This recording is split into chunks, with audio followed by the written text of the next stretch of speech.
ayabada wax ka daraaseeyeen xukunka sharciga ah iyo masaajid xidhitaankooda culayska ay ku leedahay diinta islaamka markay fiiriyeen dhanka kalena ay fiiriyeen ahmiyadda ay leedahay caafimaadka iyo bini aadanka noloshiisa in la ilaaliyo iyo talooyinka ay dhakhaatiirta iyo jihooyinka caafimaadku ay bixiyeen markay wax ku dhiseen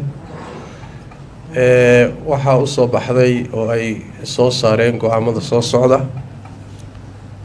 go-aanka koowaad waxa weeye in masaajidda aan la xidhin ilaa go-aan rasmi ah oo dowladdu ay mas-uul ka tahay oo iyadu qasabtood ilsaamisay in lagu xidho mooye inaan masaajidda la xidhin.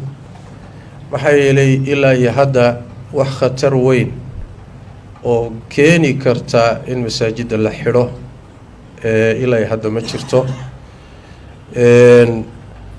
haddii uun xaaladda isbedelo kala yimaadaan markeeda weeye waa laga tashan doonaa, laakiin ilaa iyo hadda wax qasba ama duruuf keeni karta in masaajidda la xidho ma jirto. sidaas daraaddeed masaajidda inaan la xidhin oo aan cibaadada laga xidhin.